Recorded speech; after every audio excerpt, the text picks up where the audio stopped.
எனவே நம்மோடு கூட கர்த்தர் இருக்கிறதை மற்றவர்கள் பார்க்க வரையில் சில பிரச்சனைகள் தொடர்ந்து கொண்டுதான். எனவே ஒரு தேவ பிள்ளை நம்மிடத்தில் இருக்கிற பலனை காண்பிக்க துடிக்கிறதை விட நம்மோடு கூட கர்த்தர் இருக்கிறது காண்பிக்கிறது. என் கூட கர்த்தர் இருக்காரு. இதை சொல்றதுல இதை காண்பிக்கிறதுல ஒரு தேவ பிள்ளை அதிக தீவிரமா இருக்கும். கர்த்தர் சிலதை அனுமதிச்சது எனக்கானதை அழிப்பதற்கோ அல்லது புதிதாய் நன்மைகளை அதுக்காக மாத்திரம் அல்ல. இழந்ததை ரெட்டிப்பாக்குவார், ரைட். இழந்ததை கர்த்தர் எனக்கு திரும்ப கொடுப்பார். சில இல்லாய்மையை கர்த்தர் காண வச்சிருக்கிறார், சிலதை உண்டாக்கி கொடுப்பார்.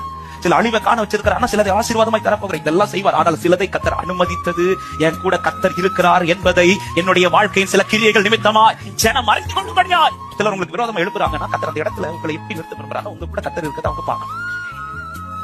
அது எப்படி காட்டுறது? அவங்களோட கர்த்தரை பிளஸ் பண்ணி அப்படி இல்ல, என்னுடைய செயல். அவங்க எனக்கு விரோதமா பேசும்போது நான் எப்படி பேசுறேன், நான் என்ன பேசுறேன், நான் என்ன செய்யறேன், என்னுடைய கிரியைகள் எப்படி இருக்கு.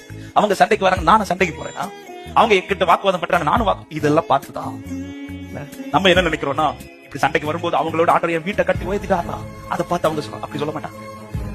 அப்படி சொல்ல மாட்டாங்க. அதுல பாப்பாங்க, கர்த்தர் தரது பாப்பாங்க. ஆனா கர்த்தர் கூட இருக்கிறார் என்பதை பார்க்கணும்னா உன்னுடைய ஆசீர்வாதத்தில் அல்ல, உன்னுடைய ஆத்மாவில் உண்டாகிற மாற்றங்கள்.